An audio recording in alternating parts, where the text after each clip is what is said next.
Hey guys, welcome back to my channel বারাসাতকাল মাম.অন। তো দেখতেই পাচ্ছ, আজকে চলে এসেছে একটা রেসিপি ভিডিও নিয়ে। আর খুবই সহজ একটা রেসিপি তোমাদের সাথে দেখাবো। তো দেখো, কড়াই বসিয়ে দেওয়া হয়েছে আর পাশে কিন্তু রয়েছে চিকেন। ঠিক আছে, তো আজকে চিকেনের রেসিপি দেখাবো যে কম মশলায় আর খুব কম সময়ের মধ্যে কীভাবে চিকেনটা আমরা আমাদের বাড়িতে রান্না করি। তো প্রথমে তেল দিয়ে দেওয়া হচ্ছে যতটা পরিমাণ। তো যেহেতু মাংস প্রায় 1 কেজি 300 গ্রাম মতো ছিল, সেই কারণে অতটা তেল দেওয়া হয়েছে। যদি কম থাকতো মাংসর পরিমাণ, তো সেই হিসাবে কম তেল ব্যবহার করা হতো। আর আর প্রয়োজনীয় যা যা লাগবে সব কিছুই পাশে রাখা আছে, সব কিছু বলে দেবো তোমাদের। তো প্রথমেই আলুগুলো দেখো, আলুগুলো এরকম বড় বড় বড় করে কাটা রয়েছে, যেটাই ভালো লাগে মাংসর ঝোলে। নর্মাল চিকেনই করবো, মানে করবো বলতে আমার মা করছে, তোমাদের রেসিপিটা দেখাচ্ছি যে আমাদের বাড়িতে কী করে হয় চিকেনটা। তো একটু হলুদ দিয়ে দিল কালারটার জন্য, একটু ভালো কালার আসবে। তোমরা হলুদ চাইলে পরে যখন মশলা কষাবে তখনও দিতে পারো, আর আলুটাকে জাস্ট তেলের মধ্যে ভেজে নিতে পারো নর্মাল হলুদ ছাড়া, সেটাও হয়। ঠিক আছে, তো তারপর দেখো আলুগুলো ভাজা হয়ে গেছে, আর আলুগুলো মা এবার তুলে নেবে।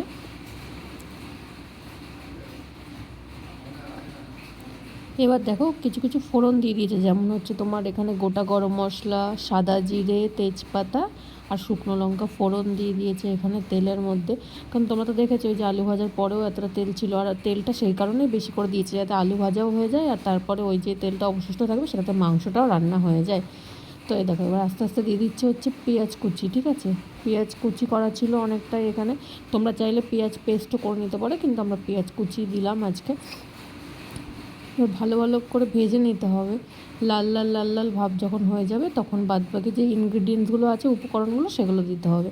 তো তারপর দেখো পেঁয়াজটা ভাজা হয়ে গেছে, এবার রসুন বাটা দিয়ে দেওয়া হলো, তারপর আদা বাটা দিয়ে দেওয়া হলো, আর এখানে কিন্তু লঙ্কার পেস্ট দিয়ে দেওয়া হলো। ঠিক আছে, এবার এটাকে ভালোভাবে মিশ্রণ করতে হবে, মিশিয়ে নিতে হবে, আর ভালো করে একটু কিছুক্ষণ ভেজে নিতে হবে। ঠিক আছে, ভাজা কষানো যাই বলো তোমরা, সবই এক। যাই হোক, একটু ভেজে ভেজে নিতে হবে। তারপর পরিমাণ মতো লবণ,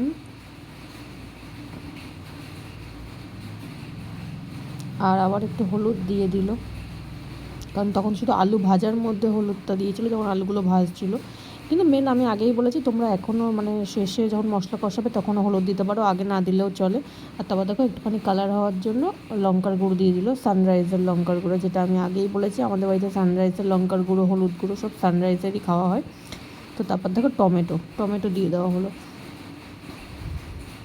টমেটো ওই দুটো টমেটো, মিডিয়াম সাইজের দুটো টমেটো দিয়ে দেওয়া হয়েছে। এবার এটাকে ভালো করে কষানো হবে, আর সাথে একটু দিয়ে দিল জিরের গুঁড়ো। তোমরা চাইলে জিরে পেস্টও করে নিতে পারো, কিন্তু এখন হচ্ছে কি বলবো, অত আর সময় কার বলো, তাই সবাই ওই মানে মল থেকেও কিনে আনে গার্লিক পেস্ট, সমস্ত কিছু পেস্ট কিনতে পাওয়া যায় যদিও এখন, আর মিক্সি তো আছেই। তো তারপর দেখো মশলাটা কষানো হয়ে যাওয়ার পরে তেলটাও ছেড়ে দিয়েছিল, আর তারপর চিকেনগুলো দিয়ে দেওয়া হলো। এবার ভালো করে কষাতে হবে। কার কার লোভ হচ্ছে বলো, আর কার কার কার বাড়িতে রবিবার চিকেন হয়? আমাদের বাড়িতে এমন কোনো কথা নেই, আমাদের বাড়িতে যখন মনে হয় তখনই আমরা খাই। রবিবার, সোমবার এরকম স্পেসিফিক ডে থাকে না আমাদের। আর ওই পাশে দেখতে পাচ্ছি ঝিঙে, তারপরে আরও অনেক কিছু রয়েছে যেগুলো আরও রান্না হবে। তো সেইগুলো আর দেখাবো না, শুধু চিকেনের রেসিপিটাই আজকে। তো দেখো চিকেনটা কিন্তু মা ঢাকাও দিয়ে দিয়েছিল, ভালোই কিন্তু কষানো হয়ে গেছে। ঠিক আছে, দেখো নাড়িয়ে টাড়িয়ে নিচ্ছে, আর একটা সুন্দর গন্ধ আসছিলো, কারণ সব যখন মশলাপাতি তোমরা দেবে তখন এমনিই সুন্দর গন্ধ আসবে। কিন্তু হ্যাঁ, এই কি সব মশলায় কম কম পরিমাণ দেওয়া উচিত, বেশি রিচ যেন না হয়। এবার আলু, ভাজা আলু যেগুলো ছিল সেগুলো দিয়ে দিল মা। আমিও চিকেন রান্না করতে পারি, আমিও একদিন করে তোমাদেরকে দেখাবো। আমি চিলি চিকেনও রান্না করতে পারি, সেটাও দেখাবো। তো তারপর দেখো কষানো কমপ্লিট, এবার দিয়ে দিল জল।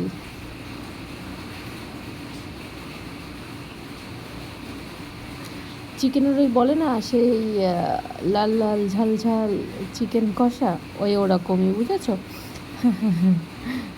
আর তারপর ওই যে অনেকে আবার শুনি ঝরে ঝরে পড়ছে, ঝরে ঝরে পড়ছে বলে। বাট ওরকম কিছু না, ঝরে ঝরে পড়াটার কিছু না, যখন খাবো তখন খাওয়ার সময় তৃপ্তি করে খেতে পারলেই হলো। ঠিক আছে, আর এই দেখো এটা একটু ঝোল ঝোল থাকবে, কারণ তোমরা জানো যে ঝোল ঝোল প্রথমে থাকে, তারপর পরে আলুতে সেই ঝোলটা অনেকটাই টেনে নেয়। তো রান্না শেষের দিকে মা কিন্তু গরম মশলার গুঁড়ো দিয়ে দিল, একটা আলাদা স্মেল আসে আর আমার ভালোও লাগে, আর আমাদের বাড়িতে খায়ও গরম মশলাটা সবাই। চিকেন পুরো রেডি, এবার শুধু খাওয়ার পালা। তো অবশ্যই তোমরা জানিও যে রেসিপিটা কেমন লাগলো, ভালো লাগলে আরও অনেক রেসিপি তোমরা দেখাবো। ঠিক আছে, সবাই ভালো থেকো, সুস্থ থেকো, এভাবে সাপোর্ট করে চলো। Love you all, bye bye, take care.